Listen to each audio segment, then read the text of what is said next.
dengan NPM 4. Saya di sini ingin menjelaskan tentang satuan internasional. Sejarah singkat satuan internasional. Awal mula, satuan internasional memiliki akar sejarah yang panjang, tapi perkembangannya secara signifikan dimulai pada abad ke-18 dan ke-19. Pada masa ini, banyak negara memiliki sistem pengukuran yang berbeda-beda, menyebabkan kesulitan dalam perdagangan dan ilmu pengetahuan. Selanjutnya ada Konversi Metrik 1875. Konferensi Metrik Internasional pertama diadakan pada tahun 1875 di Paris. Pada konferensi ini, sistem metrik diperkenalkan dan diadopsi oleh sejumlah negara sebagai sistem standar. Ini membentuk dasar bagi pengembangan satuan internasional. Selanjutnya, ada Bureau International des Poids et Mesures atau BIPM, yaitu pada tahun 1875, Bureau International des Poids et Mesures atau BIPM didirikan di Sèvres, Prancis, untuk mengawasi implementasi dan pemeliharaan sistem metrik internasional. BIPM bertanggung jawab atas definisi dan pemeliharaan standar internasional untuk satuan-satuan dasar. Selanjutnya yaitu Sistem Satuan Internasional SI. Pada tahun 1960, Sistem Satuan Internasional atau SI diperkenalkan sebagai evolusi dari sistem metrik. SI mencakup satu satuan dasar seperti meter, kilogram, detik, ampere, kelvin, mol, dan candela. Tiap satuan ini memiliki definisi terkait dengan konstanta fisika fundamental. Selanjutnya ada revisi SI 2019. Pada tahun 2019, terdapat revisi penting terhadap SI yang dilakukan mengaitkan definisi satuan dasar dengan konstanta fisika universal, seperti konstanta Planck untuk kilogram dan detik.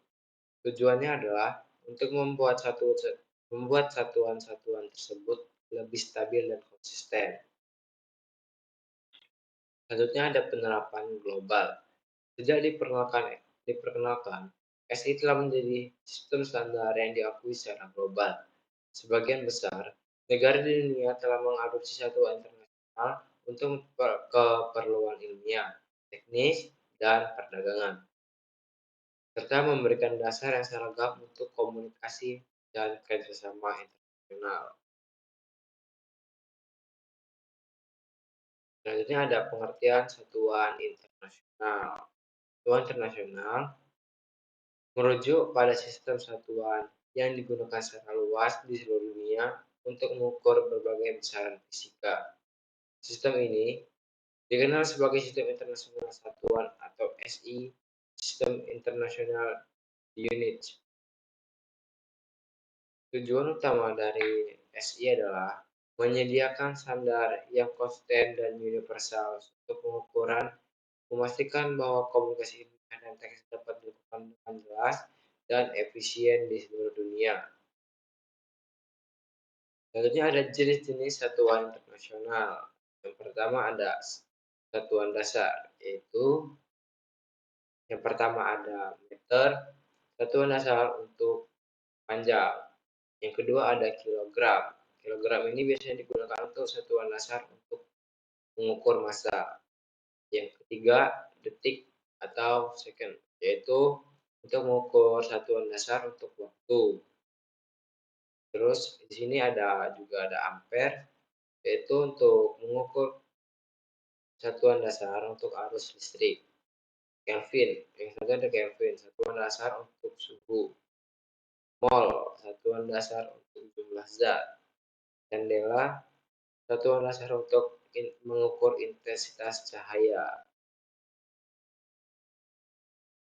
Di sini juga ada satuan turunan, yaitu ada Newton, yaitu satuan untuk gaya. Ada Joule, satuan untuk energi. watt, satuan untuk daya. Terakhir ada hertz, satuan untuk frekuensi. Lalu juga ada satuan tambahan, yaitu radian, satuan untuk pengukuran sudut, steradian, yaitu satuan untuk pengukuran sudut ruang, liter, yaitu untuk satuan untuk mengukur volume, dan Pascal, satuan untuk tekanan.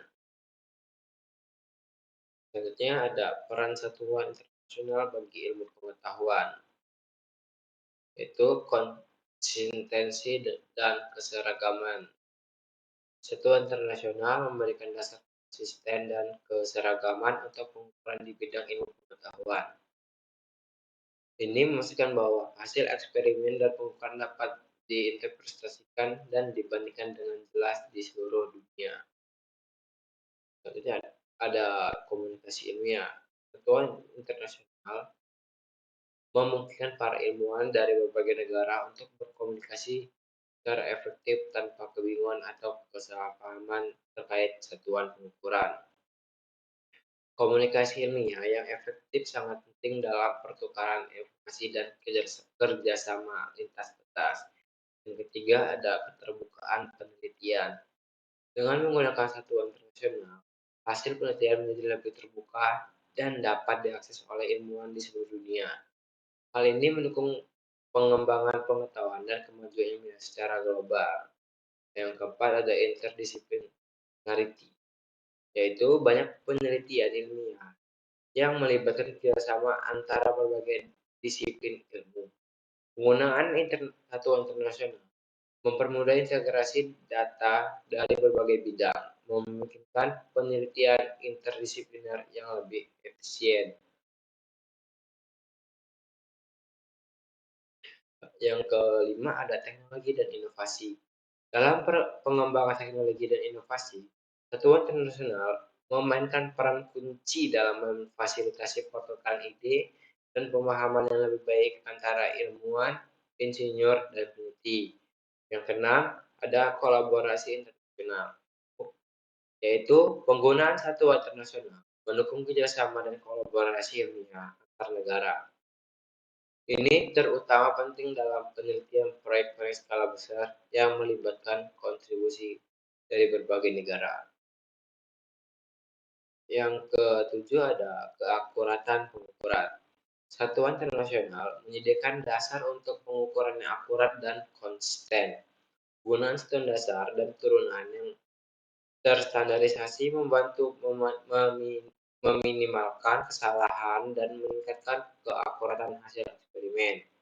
Yang kedelapan ada pendidikan ilmiah, yaitu satuan internasional yang biasa digunakan dalam pendidikan ilmiah untuk mengajarkan dasar-dasar pengukuran dan konsep-konsep ilmiah. Ini membantu mempersiapkan generasi ilmuwan yang memahami dan dapat bekerja sama dalam lingkungan ilmiah global.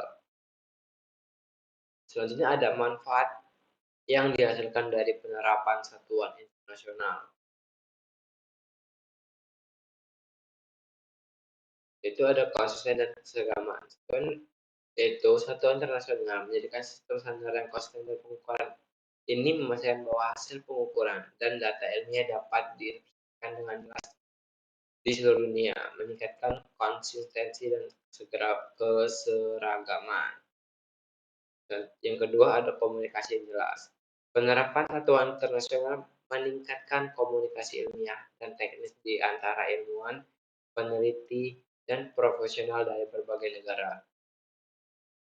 Satuan yang sama memastikan bahwa informasi dapat ditransmisikan dan dipahami tanpa ambiguitas. Yang ketiga ada kolaborasi internasional. Penggunaan satuan internasional mendukung kolaborasi ilmiah internasional. Ilmuwan dari berbagai negara dapat bersama dalam proyek-proyek penelitian, pertukaran data, dan berbagi pengetahuan dengan menggunakan satuan yang sama. Yang keempat ada pertukaran data yang mudah. Dengan satuan internasional, yang keempat ada pertukaran data yang mudah. Dengan satuan internasional, pertukaran data menjadi lebih mudah dan efisien Hasil penelitian dan pengukuran dapat dipahami dan digunakan oleh peneliti di seluruh dunia tanpa memerlukan konversi satuan yang rumit. Yang kelima ada efisiensi dalam perdagangan dan produksi. Itu dalam konteks perdagangan dan produksi, satuan internasional memfasilitasi perhitungan yang mudah dan transaksi yang jelas. Ini membantu mendorong efisiensi dalam rantai pasokan global dan perdagangan internasional. Yang keenam ada perkembangan teknologi dan inovasi, yaitu satuan internasional mendukung pengembangan teknologi dan inovasi dengan memberikan dasar yang konsisten untuk ukuran. Hal ini mempermudah pembuatan perangkat, peralatan, dan teknologi baru secara global. Yang ketujuh yaitu perbandingan dan evaluasi yang lebih baik. Satuan internasional memungkinkan perbandingan dan evaluasi yang lebih baik antara data dan hasil penelitian dari berbagai sumber. Penelitian yang menggunakan satuan yang sama dapat dengan lebih mudah dibandingkan dan dievaluasi. Yang ke-8 itu keterbukaan penelitian ilmiah. Penerapan satuan internasional mendukung keterbukaan dan aksesibilitas penelitian ilmiah. Hasil penelitian yang diukur dengan satuan internasional dapat dengan mudah dibagikan dan diakses oleh komunitas ilmiah global. Terakhir ada efisiensi energi.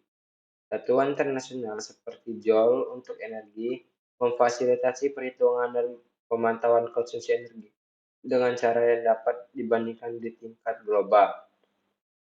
Membantu dalam upaya efisiensi energi. Selanjutnya ada tantangan dan perkembangan. Tantangan, yang pertama ada tantangan. Itu ada penerimaan global. Beberapa negara memungkinkan menghadapi tantangan dalam mengadopsi atau menerima sepenuhnya sistem satuan internasional. Hal ini dapat berkaitan dengan faktor sejarah, kebijakan, atau kebiasaan lokal. Yang kedua ada transisi dari sistem lama. Itu negara-negara yang masih menggunakan sistem satuan yang berbeda atau non-metrik mungkin menghadapi tantangan dalam transisi ke satuan internasional. Perubahan ini dapat memerlukan investasi dan perubahan infrastruktur. Yang ketiga ada pendidikan dan kesadaran, yaitu kesadaran masyarakat dan pendidikan mengenai manfaat penggunaan satuan internasional mungkin tidak selalu optimal. Tantangan ini bisa membutuhkan upaya pendidikan dan kampanye kesadaran. Selanjutnya ada perkembangan, yaitu yang pertama ada adopsi yang luas. Banyak negara telah mengadopsi satuan internasional secara luas, menciptakan lingkungan global yang lebih konsisten dan terhubung untuk pengetahuan, teknologi, dan perdagangan. Yang kedua ada inovasi dalam definisi satuan dasar. Upaya terus dilakukan untuk meningkatkan ketepatan definisi satuan dasar, termasuk peningkatan teknologi pengukuran untuk lebih meningkatkan presisi dan keakuratan. Yang ketiga ada teknologi dan otomatisasi, yaitu kemajuan dalam teknologi pengukuran dan otomatisasi membantu meningkatkan efisiensi dan dalam pengukuran dan perhitungan yang melibatkan satuan internasional. Ini ada kesimpulan dari satuan internasional adalah adopsi satuan internasional terutama dalam sistem internasional atau SI memberikan manfaat dalam konsistensi global, komunikasi ilmiah, efisiensi perdagangan, dan pengembangan teknologi. Penggunaan satuan internasional juga mendukung keterbukaan penelitian dan efisiensi energi, meskipun menghadapi tantangan seperti transisi dan kesadaran masyarakat. Manfaat yang dihasilkan bersifat global dan menyokong perkembangan multidisiplin di tingkat internasional. Sekian dari saya. Terima kasih. Saya akhiri. Wassalamualaikum warahmatullahi wabarakatuh.